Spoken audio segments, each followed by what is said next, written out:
Suécia adere à OTAN, anuncia a chancelaria sueca. O protocolo de adesão da Suécia à Organização do Tratado do Atlântico Norte entrou em vigor nesta quinta-feira, 7/4/2024. Anunciou a chancelaria do Reino Sueco. Com a inclusão do país europeu, a aliança militar encabeçada pelos Estados Unidos passa a contar com 32 membros. Vale ressaltar que o avanço do grupo é um dos motivos que levou à operação militar especial russa na Ucrânia. O primeiro-ministro sueco, Ulf Kristersson, declarou em suas redes sociais que estava grato pelo aval e prometeu aderir aos valores da aliança. A Suécia agora é membro da OTAN. Obrigado a todos os aliados por nos receber como 32º membro. Lutaremos pela unidade, solidariedade e partilho de encargos e aderiremos plenamente aos valores do Tratado de Washington. Liberdade, democracia, liberdade individual e o Estado de Direito mais forte juntos.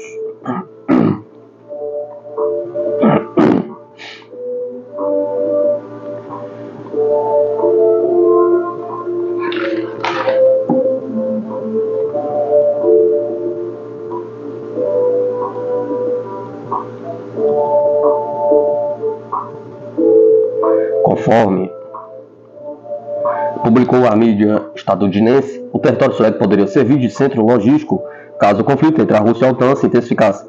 A medida já provocou reações da Rússia, como do senador de Kaliningrado, Alexander Shenderyuk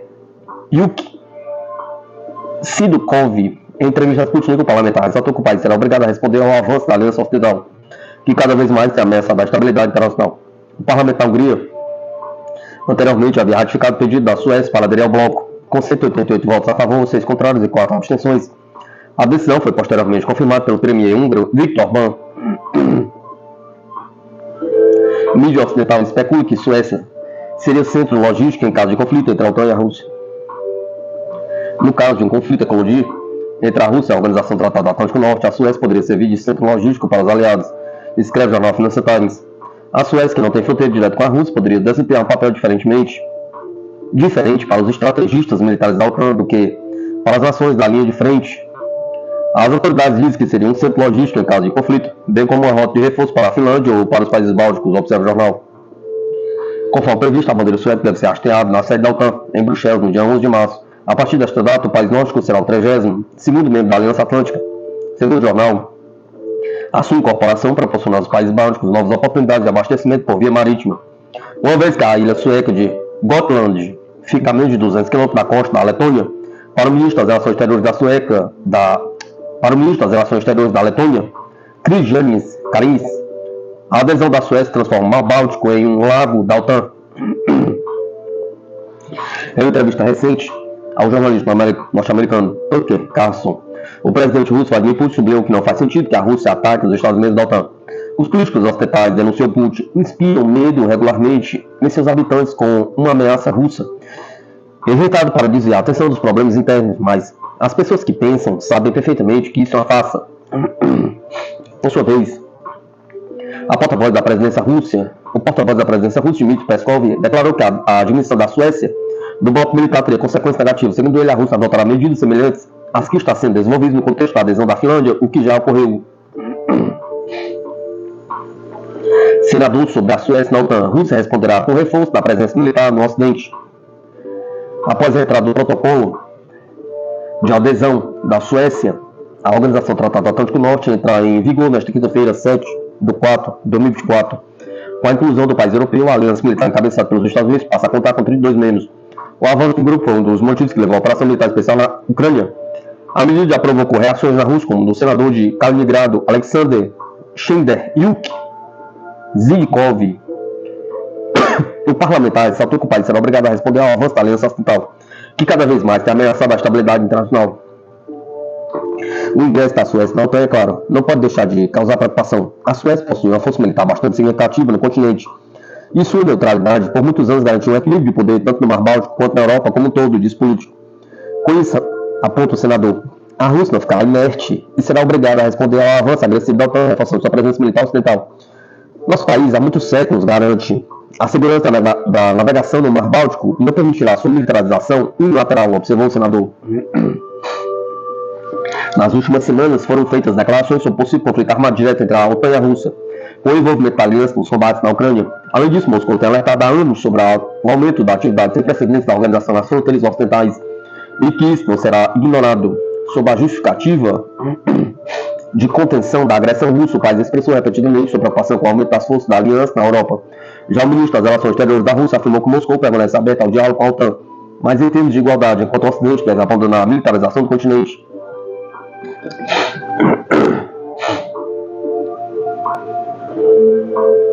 O vazamento da Bundeswehr, Força Armada da Alemanha, nova tentativa dos Estados Unidos e da União Europeia de assaltar a Rússia ao fracassar em isolá-la. Vou ler isso depois. Que repercussão poderia trazer a reintrodução do alistamento militar obrigatório na Alemanha? Pergunta. Muitos alemães comuns continuam pessimistas em relação ao serviço militar obrigatório, disse a Sputnik, ex-militar e ex-político do setor de defesa da Suécia, Michael Waltersson. O ministro da Defesa alemão, Boris Pistorius, planeja acelerar o processo de reintrodução do serviço militar obrigatório no seu país, informou a revista Der Spiegel. Ele deu ao Ministério da Defesa até 1º de abril para apresentar opções para um modelo de serviço militar alemão, que deu uma contribuição importante para a resiliência nacional. A medida é um sinal claro do rearmamento que está ocorrendo na Europa, disse Michael Waltersson, ex-oficial das Forças Armadas de Defesa Aérea Sueca, ex-político de defesa e chefe do gabinete dos democratas suecos. Tal processo pode resultar em uma nova corrida armamentista e um aumento dos confrontos na Europa, alertou Waltersson. Em um aparente aceno à Alemanha, ele diz que, com o recrutamento, toda a sociedade se torna muito mais militarizada, uma vez que grande parte da população tem experiência militar. O ex-político de defesa lembrou que a resistência contra o recrutamento na Alemanha diminuiu durante os últimos anos, em parte como resultado do conflito na Ucrânia e do subsequente aumento da tensão entre o Ocidente e a Rússia, mas também em grande parte devido a uma intensa campanha da mídia e dos políticos ocidentais que tentam assustar a população com a ameaça da Rússia. Uma grande parte da população ainda permanece cética em relação ao recrutamento, acrescentou Waltersson. Ao mesmo tempo, o crítico argumentou que, com forças armadas maiores, a Alemanha terá naturalmente uma influência maior na segurança e na política europeias. Segundo o ex-oficial sueco, a capacidade alemã para substituir os Estados Unidos como principal defensor convencional na Europa também aumentará com forças armadas espacialmente baseadas no recrutamento. Ao se referir aos laços russos-alemães, ele diz que o recrutamento em si não os afetaria, mas em combinação com o rearmamento geral e em uma linguagem muito militarista, por parte dos meios de comunicação dos políticos alemães, as relações vão piorar. Sua argumentação foi ecoada por Stefan Klüter, político alemão do Partido Alternativo para a Alemanha e membro da Bundestag, parlamento alemão desde 2017, que disse a Sputnik que o país já tem um exército regular, a Bundeswehr, as Forças Armadas da Alemanha, que está integrado na Aliança de Defesa Ocidental. Se for fortalecido o eixo da Aliança Europeia, poderá reduzir a dependência dos norte-americanos, observou Kelter. Ainda não está claro como as coisas vão evoluir em Washington, um alto nível de preparação de defesa não pode ser uma desvantagem, acrescentou, aparentemente se referindo às observações anteriores do ex-presidente dos Estados Unidos, Donald Trump, sobre a sua relutância em defender os países da Organização do Tratado do Atlântico Norte que não cumprem as diretrizes de gastos.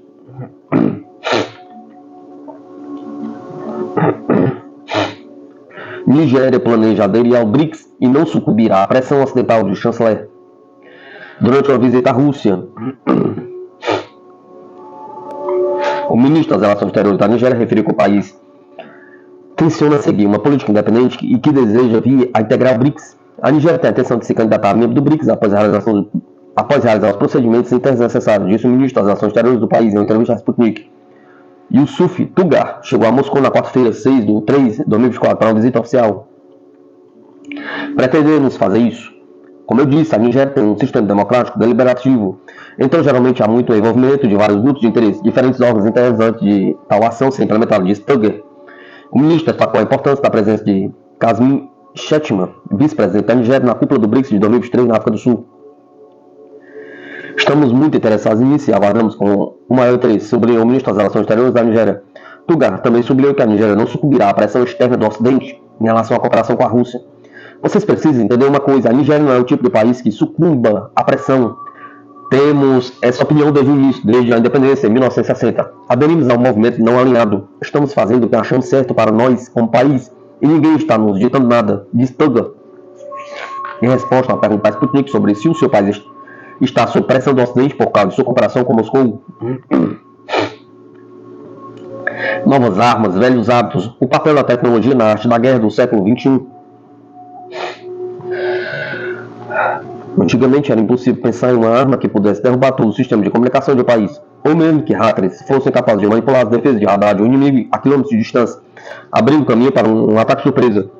Hoje, tais situações são plenamente concebíveis devido às novas tecnologias da guerra.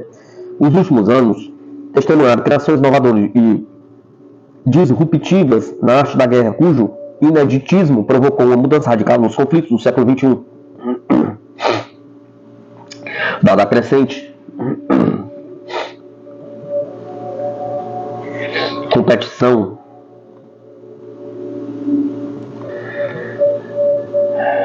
entre as grandes potências, o setor de defesa de nações poderosas como os Estados Unidos, Rússia, China, Índia, França, Alemanha, Reino Unido, etc., não poupa esforço para atingir avanços tecnológicos significativos perante seus adversários.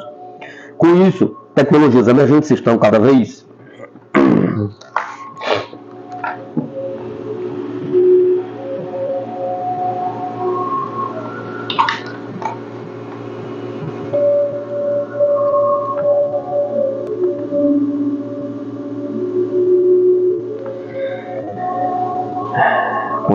tecnologias emergentes estão cada vez mais sendo utilizadas para ajudar forças militares a alcançar objetivos estratégicos diversos.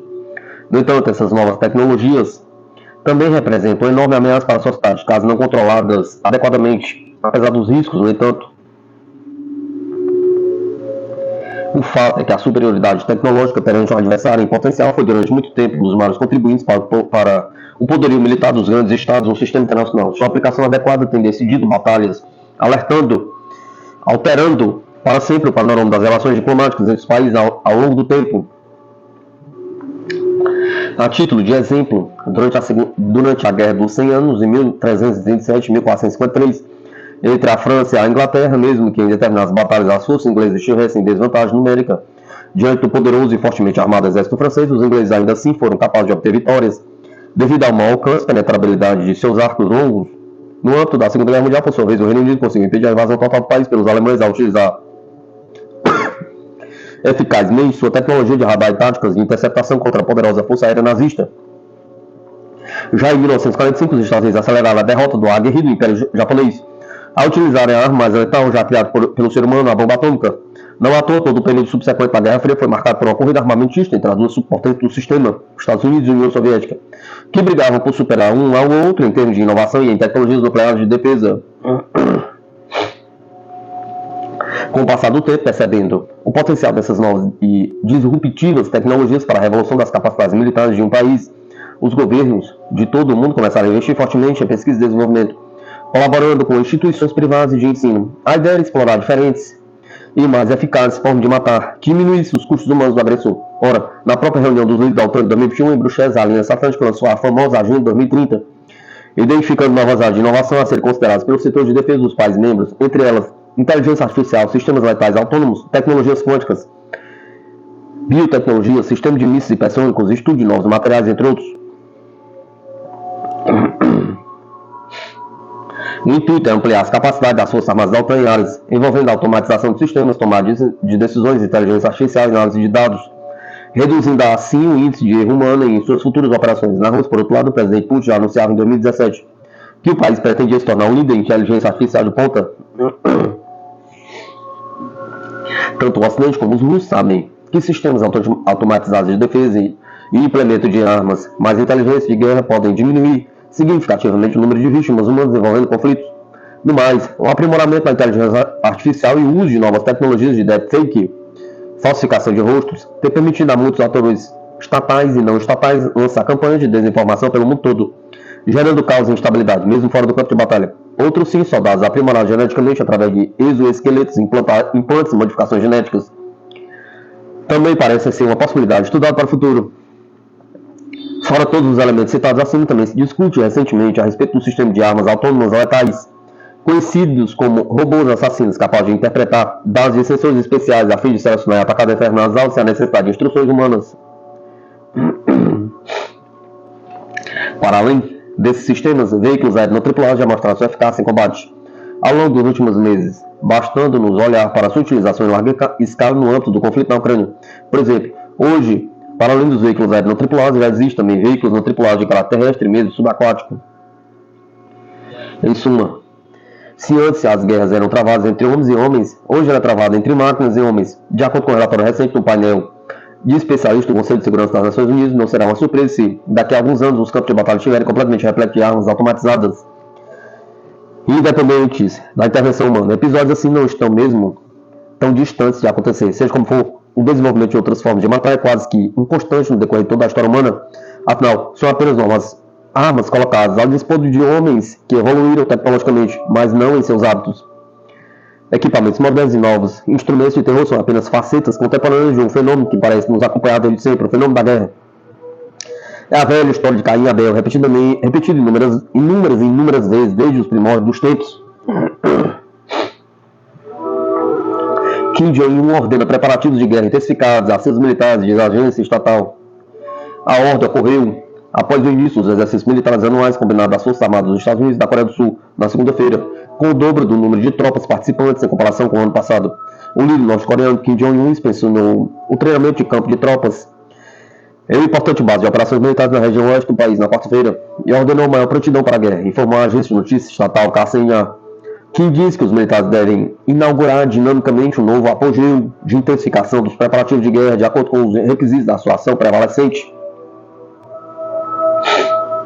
Nosso exército deveria intensificar constantemente os exercícios de guerra reais destinados a melhorar rapidamente suas capacidades de combate para uma perfeita preparação para a guerra, disse que as tropas citou a cafeína. O líder também inspecionou os equipamentos militares e apreciou o fato de todos os elementos terem sido construídos de forma prática para que vários treinos possam ser conduzidos em alta intensidade em uma atmosfera de guerra real. De acordo com a Bloomberg, um dos exercícios consistia em treinar ataques a postos de guarda de fronteira, aumentando a pressão sobre a Coreia do Sul. Ao mesmo tempo, também foram divulgados fotos de exercícios mostrando tropas e helicópteros em treinamento próximo de um posto semelhante ao que o Sul tem no seu lado da fronteira. O treinamento ocorre no momento em que os Estados Unidos e a Coreia do Sul iniciam esta semana o Escudo da Liberdade, um dos seus maiores exercícios militares conjuntos anuais. China diz que o apoio à independência de Taiwan desafia a soberania do país. O apoio à chamada independência de Taiwan será visto como um desafio à soberania da China, alertou nesta quinta-feira, 7/3 de 2024, o ministro das Relações Exteriores do país, Wang Yi, ao ser questionado sobre uma possível escalada de tensões após as eleições realizadas na ilha. As eleições regionais em Taiwan são apenas eleições locais na China. Os resultados não mudarão o fato básico de que Taiwan é parte da China, nem mudarão a tendência histórica de que Taiwan retornará à sua pátria, declarou. Ainda conforme o ministro chinês, mais de 180 países e organizações internacionais reafirmaram o compromisso com o princípio de uma China única, além de apoiar a China na defesa da soberania nacional e da integridade territorial. Se ainda houver pessoas que toleram e apoiam a independência de Taiwan, estão desafiando a soberania da China. Se determinado país insistir em manter relações oficiais com Taiwan, está interferindo nos assuntos internos da China, enfatizou. O alto diplomata indicou que é apenas uma questão de tempo até que a comunidade internacional apoie plenamente a reunificação dos dois territórios. Segundo Wang, o comportamento separatista é o fator mais destrutivo para a paz e estabilidade através do Estreito de Taiwan. Nossa política é muito clara, continuar a lutar pela perspectiva de uma reunificação pacífica com a maior sinceridade. Nossa conclusão também é muito clara, nunca permitiremos que Taiwan se separe da pátria, afirmou. Wang acrescentou que qualquer pessoa na ilha que atue pela independência de Taiwan será derrotada pela história, enquanto qualquer pessoa da comunidade internacional se posicione a favor. Certamente será prejudicado e sofrerá as consequências. As tentativas do governo de Taiwan de obter independência e armas com a ajuda dos Estados Unidos criaram um risco militar no Estreito de Taiwan, declarou a porta-voz do Gabinete do Assunto de Taiwan do Conselho de Estado, Zhu Finglan, no fim de fevereiro. O Departamento de Estado norte-americano chegou a aprovar a venda de equipamentos de comunicação para Taiwan no valor de 75 milhões. Nós nos opomos fortemente às vendas de armas dos Estados Unidos para a região de Taiwan. Essa posição é consistente e clara, disse Zhu Finglan em uma coletiva de imprensa. A autoridade ainda observou que a China apela aos Estados Unidos que respeitem o princípio de uma só China e os 3 comunicados conjuntos sino-americanos, além de cessar as vendas de armas a Taiwan.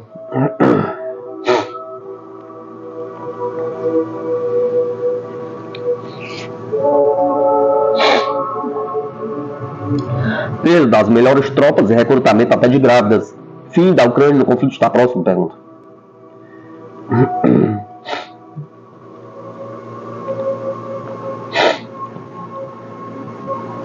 Diante de erros acumulados ao longo dos últimos 2 anos, a Ucrânia se aproxima de uma nova etapa do conflito marcado por escândalos de corrupção, demissão do comando das Forças Armadas e perda de posição no campo de batalha com a Rússia.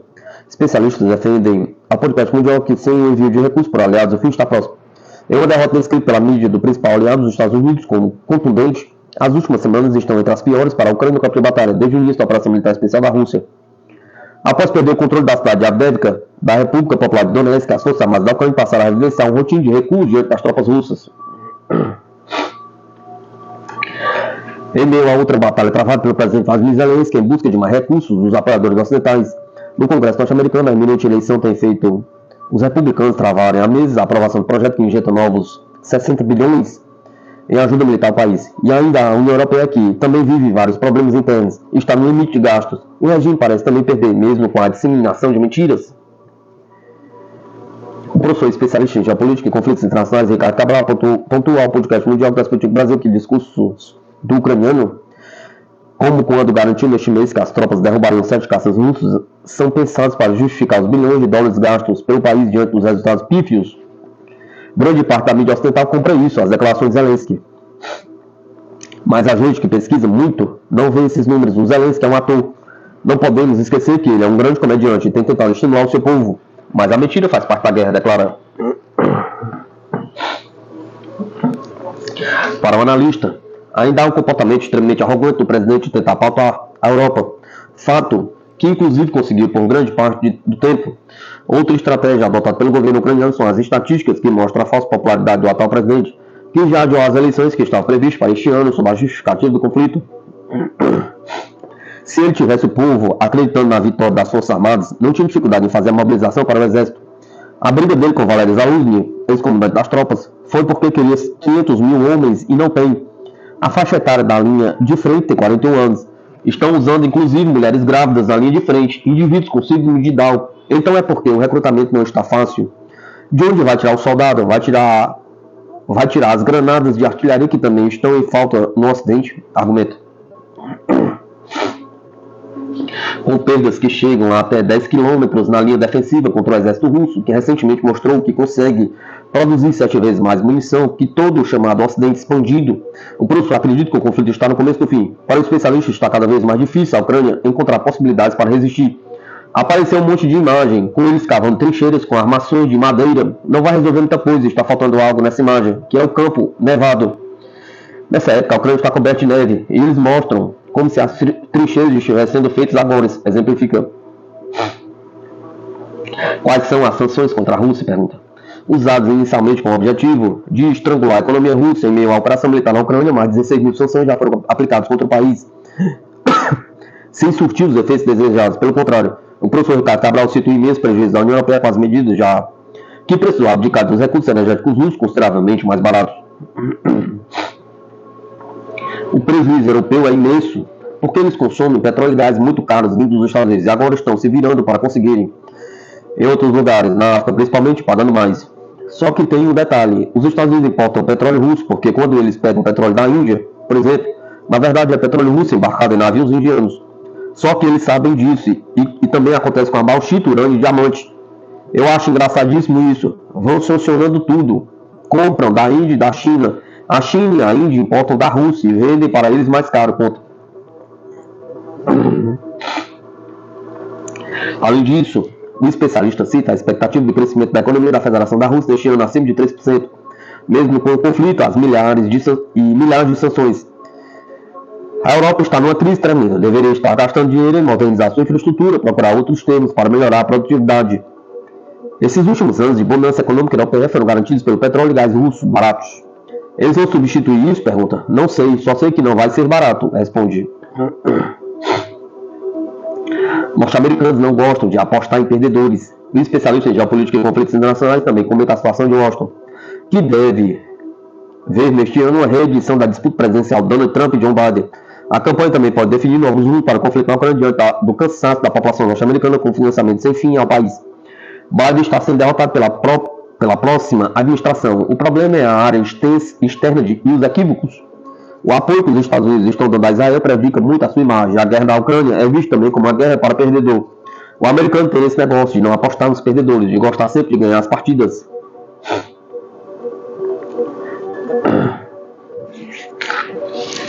Em 72ª de 180 nações no ranking mundial de transparência, a corrupção aparentemente gera questionamentos entre os eleitores norte-americanos, acrescenta o especialista.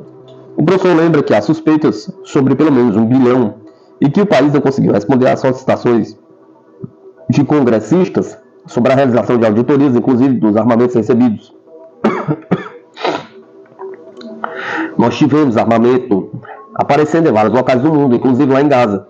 Acredito que a imagem de Biden é prejudicada por essas decisões equivocadas no campo externo, principalmente pela conduta dele. Diz, apesar de acreditar que o páreo ainda está aberto, mesmo com as pesquisas iniciais apontando a vantagem de Trump. Eu não acredito que ele consiga ir até as eleições. Eu acho que em algum momento, do jeito que está a fragilidade da saúde dele, pode ser que em algum momento daqui para frente ele se retire do páreo. Isso acontece agora na Conferência de Segurança de Munique. Uma coisa que é, no mínimo, antiético, mas mostra as movimentações dentro do Partido Democrata. Kamala Harris, vice-presidente do país, se posicionou e disse que, se por algum motivo o presidente não puder concorrer, o nome está à disposição do partido, afirma. Quantos soldados a Ucrânia ainda tem? Pergunta. No último mês, o ministro da Defesa da Rússia, Sergei Shoigu, revelou que as Forças Armadas da Ucrânia perderam mais de 444 mil militares desde o início da operação especial. E que atualmente a média é de 800 combatentes a menos todos os dias, além de 120 unidades de diferentes tipos de armamentos. O comandante Robson Farinaz, especialista militar e oficial da Reserva da Marinha do Brasil, disse ao podcast mundial que o primeiro erro do regime Zelensky foi não ter feito um acordo com a Rússia no início da operação, diante das pressões do Ocidente em manter o conflito. O exército ucraniano foi destruído e reconstruído diversas vezes ao longo da história. O material é um pesadelo logístico. Só carro de combate eles têm 3 tipos diferentes. Nenhum exército vai para a guerra assim. Com esse pesadelo logístico, essa variedade tão grande de fornecedores. Então acho que o problema todo foi não ter feito um acordo, não ter mudado a abordagem com relação a ingressar na OTAN, defende. Como exemplo, o comandante cita os combates em Mariupol logo no início da operação russa. Não acho que tinha que ser defendida praticamente até o fim, como foi. Ali ocorreu um grande desperdício, um dos melhores exércitos ucranianos foi destruído em Mariupol. Depois houve a defensiva de Artyomovsk, quando também perderam muita gente de forma desnecessária. Quando viu que a cidade era indefensável, deveria ter declarado cidade livre ou feito uma retirada ordenada. Argumentar está ainda que vê as decisões tomadas pelo comando militar do país como suicidas. O especialista militar também compara a atual situação da Ucrânia ao antigo Vietnã do Sul, que em 1974 era apoiado pelos Estados Unidos na Guerra Civil com o homônimo do Norte. Os americanos já tinham saído no ano anterior, quando o exército do Vietnã do Norte iniciou uma arrancada em direção ao Sul, a chamada Operação Primavera. O presidente do Sul chegou a pedir dinheiro, não recebeu e o Norte entrou em Saigon, capital da época. Já há uma pré-debacle derrocada no campo de batalha. A Rússia tomou diversos aldeamentos nesta semana, concluiu. Por fim, o comandante Robson Farinaz repercutiu a divulgação com a exclusividade para explicar da conversa entre os comandantes alemães sobre o plano de atacar a ponte da Crimeia. O governo alemão sabia disso tudo e é cúmplice. Precisa se explicar para a Rússia e o eleitor o motivo de colocar o país em risco de uma terceira guerra mundial. O governo não sabia e deveria demitir todos esses militares, acredita. Reino Unido promete 10 mil drones a mais para a Ucrânia. O secretário de Defesa do Reino Unido, Grant Shapps, prometeu, nesta quinta-feira, enviar uma remessa extra de 10 mil drones à Ucrânia para apoiar Kiev militarmente. A pasta acrescentou também que aumentou seus gastos em drones para os ucranianos de 125 milhões de libras esterlinas para 325 milhões de libras. O investimento, que fornecerá mais de 10 mil drones para as Forças Armadas ucranianas, aproveitará as indústrias de defesa líderes mundiais do Reino Unido para fornecer novas capacidades avançadas de drones à Ucrânia ao longo de 2024, anunciou o Ministério. Shapps fez um anúncio durante sua terceira viagem à capital ucraniana, onde se encontrou com o presidente ucraniano Volodymyr Zelensky. O Reino Unido comprometeu-se em janeiro a dar à Ucrânia 200 milhões de libras em drones, que Kiev tem utilizado em ataques às regiões ocidentais da Rússia. A maioria dos drones produzidos e pagos pelo Reino Unido são drones com visão em primeira pessoa, disse o Ministério. O governo britânico também fornecerá aos militares ucranianos 1.000 drones de ataque unidirecional, bem como drones de vigilância marítimos. A Rússia tem repetidamente alertado aos países do bloco sobre o fornecimento de armas para a Ucrânia. O chanceler russo, Sergei Lavrov, já afirmou que qualquer carro que contenha armas para a Ucrânia se tornará alvo legítimo para a Rússia. O Ministério das Relações Exteriores russo afirmou que os países ocidentais estão brincando com fogo para fornecer armas para Kiev.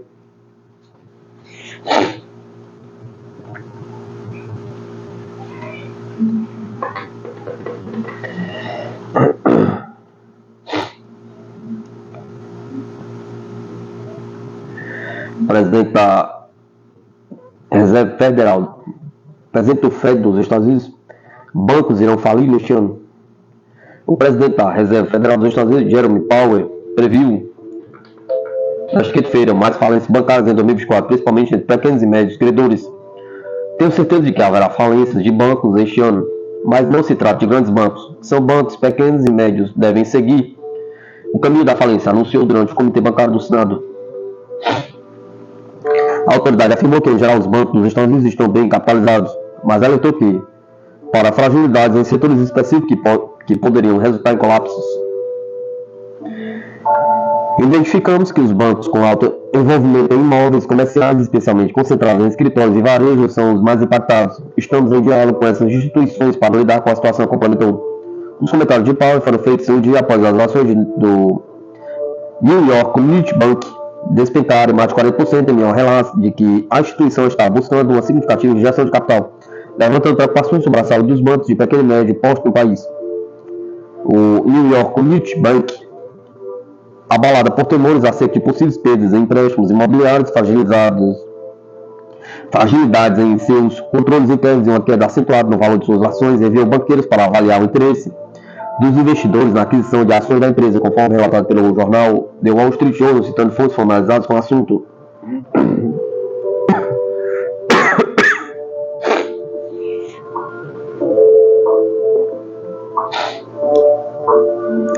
Operações sujas, como tortura e massacres. Especialistas comentam por que Kiev aposta em mercenários.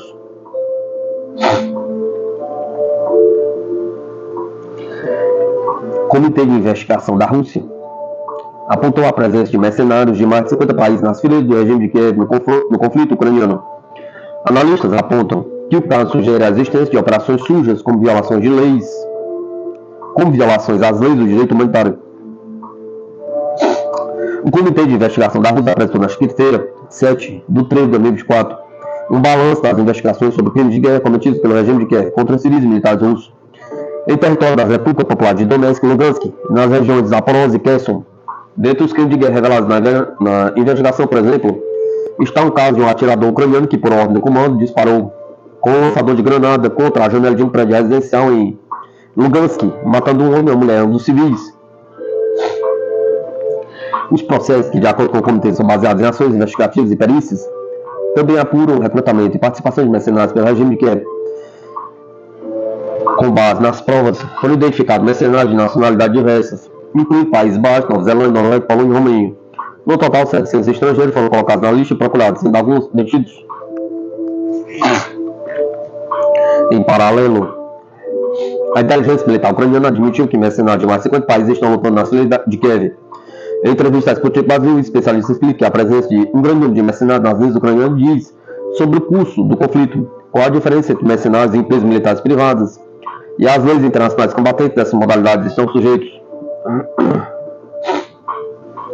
Para Hector Saint-Pierre, especialista em segurança internacional da Universidade Estadual Paulista, o reconhecimento oficial de Kiev sobre a presença de mercenários em operação é apenas a confirmação oficial de algo que todo mundo já sabia.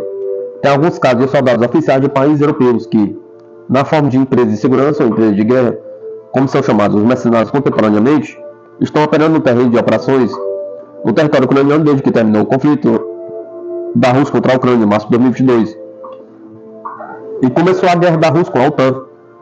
A OTAN já havia treinando, preparando e armando os ucranianos desde 2014. Desde 2014 mais intensamente, na realidade foi um pouco antes. Segundo o especialista, a presença de mercenários treinados pela OTAN no conflito ucraniano já foi confessada pela ex-chanceler alemã Angela Merkel e pelo presidente francês François Hollande, que inclusive admitiu que estavam sendo treinados combatentes tanto em território europeu quanto ucraniano. Para prosseguir, o que Pierre classifica como guerra encoberta ou guerra por procuração da OTAN contra a Rússia na Ucrânia. O uso de mercenários, como digo, chamados empresas da guerra, é uma forma que tem os países contemporaneamente de não se involucrar diretamente em um conflito armado. É uma forma de apoiar alguma parte de um conflito para realizar operações sujas, operações não muito legais ou contra os direitos humanitários. Os direitos que regulam os conflitos, por exemplo, tortura, massacre de cidadãos para diminuir o apoio logístico a guerrilheiros. Todo esse tipo de operações são feitas por essas empresas que depois se desmontam enquanto há uma razão empresarial e se remontam como se houvesse outras empresas. E isso não compromete aos países que estão realmente interessados, explica Pierre. Por sua vez, Natana Gerser, Portugal, doutorando em Relações Internacionais pelo Programa de Pós-Graduação Santiago Dantas, afirma que o reconhecimento oficial de Kiev em torno da presença de mercenários do conflito ucraniano reflete algo comum que vem acontecendo. E se dá por diversos motivos, entre eles evitar uma rejeição da opinião pública em relação à possibilidade de feridos e mortos dentro dos exércitos. Muitas vezes utilizam-se empresas militares e mercenários para evitar esses mortos nacionais, corpos militares feridos e abatidos que sugerem um problema da opinião pública.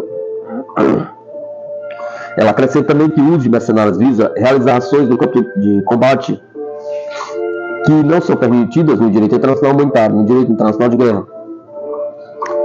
Sobre a presença de mercenários nas feridas de Kiev, Garces afirma que isso indica que o conflito ucraniano se reforça como um conflito que muitas vezes foge da aplicabilidade do direito internacional humanitário, onde muitas ações dentro desse conflito armado podem estar violando diversas leis, tanto no direito humano quanto no direito de guerra.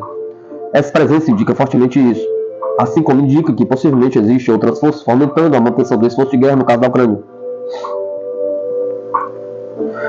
Qual a diferença entre os mercenários e empresas militares? Pergunta. Natana Garcia sublinha que é necessário diferenciar mercenários de empresas militares privadas. A definição da Convenção de Genebra sobre mercenários é um indivíduo recrutado no próprio país ou no exterior, com o objetivo específico de lutar no conflito armado.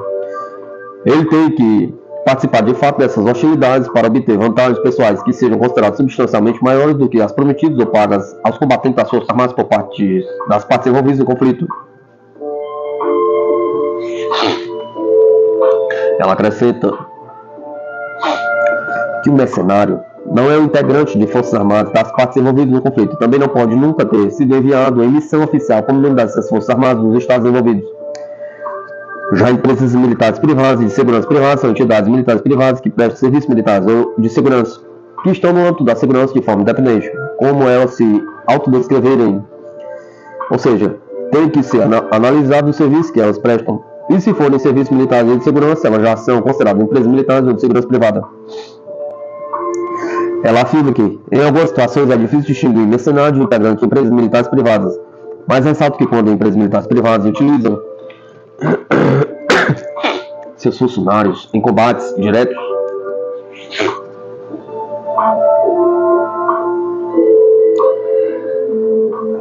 participando das hostilidades, em uma forma análoga aos mercenários, eles deixam de ter a proteção do direito internacional humanitário para conflitos armados. E aí, quando essas empresas militares privadas utilizam combatentes nessa forma em loco, participando diretamente das hostilidades, existem correntes do direito internacional que entendem que elas devem ser julgadas de forma análoga aos mercenários. Mas, no entanto, ainda existe uma disputa de correntes jurídicas em torno do tema, explica o especialista. Que riscos os mercenários representam ao retornar aos seus países de origem? Pergunta. Questionando se mercenários constituem algum tipo de perigo quando retornam aos seus respectivos países de origem, Pierre descarta essa possibilidade, apontando que, normalmente, esses grupos não possuem vínculo com os países onde combatem. Portanto, eles não têm compromisso nacional, compromisso pátrio com nenhum país. São mercenários empresários da morte, da guerra. São multinacionais. Na realidade, os mercenários de combatentes de uma empresa de guerra lutam pelo único interesse de seu bolso, e seus interesses são interesses comerciais. Ele vende sua força de trabalho, que é a sua especialidade, fazer a guerra, a especialidade da morte ou de operações de logística. Ele acrescenta que o local de combate tem importância apenas topográfica, em que a pátria do mercenário é o dinheiro. Isso já está explicado em textos bem antigos, mas Maquiavel fez uma descrição bastante detalhada. Já Garces adverte que mercenários que travam embates em outros países podem configurar um perigo aos seus países de origem justamente porque atuam em benefício próprio, motivados por um desejo de ganho pessoal.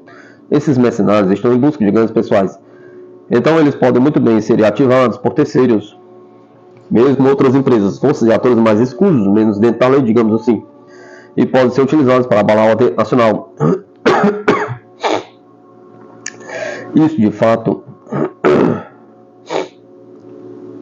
tem sido uma agenda de pesquisa que tem estado muito em voga nos estudos sobre mercenagem, sobre empresas militares, com mais enfoque, claro, nos mercenários, explica Garcia. Então, sim, eles representam um risco, ainda que não necessariamente venham atuar nos seus próprios países.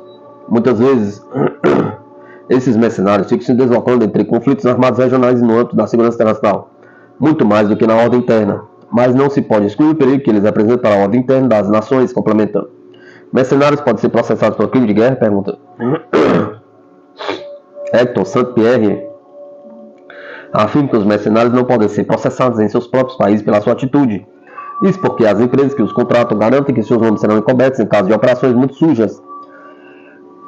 Todas essas operações são praticamente fora da lei do direito humanitário, mas em geral são encobertas e muito difícil processar tanto a empresa quanto os combatentes em terra. Justamente por isso, países utilizam esse recurso das empresas de guerra, também chamados mercenários, para não se involucrar diretamente no conflito armado. Apenas financiam essa mobilização de tropas privadas, são empresas privadas, portanto não pertencem a um país. Eles lutam por qualquer um que pague seu salário, explica Pierre.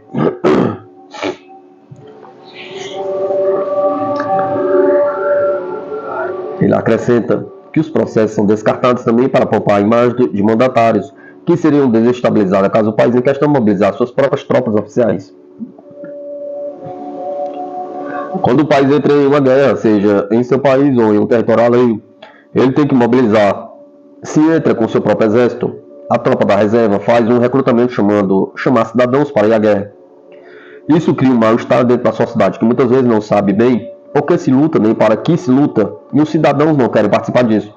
Isso cria movimentos que desestabilizam os países, cria um dos motivos pelos quais países recorrem às empresas de guerra. Já Garcia afirma que, no caso de empresas militares privadas, existe um vácuo legal que dificulta o ato de processar tais empresas quando elas se encontram ferindo as regulações internacionais de guerra ou as leis do direito humanitário. Entretanto, ele afirma que existem correntes dentro do direito internacional que acreditam que empresas militares privadas não devem atuar em um vácuo legislativo. Essa corrente acredita que em situação de conflito armado o direito internacional humanitário deve sim servir para regular o comportamento dessas empresas militares privadas quanto às responsabilidades dos estados que as contrataram. Portanto, dentro desse viés, tanto mercenários quanto empresas militares privadas estão previstos dentro do direito internacional humanitário e podem, porventura, serem processados por atuações que estejam fora da lei, afirma o especialista.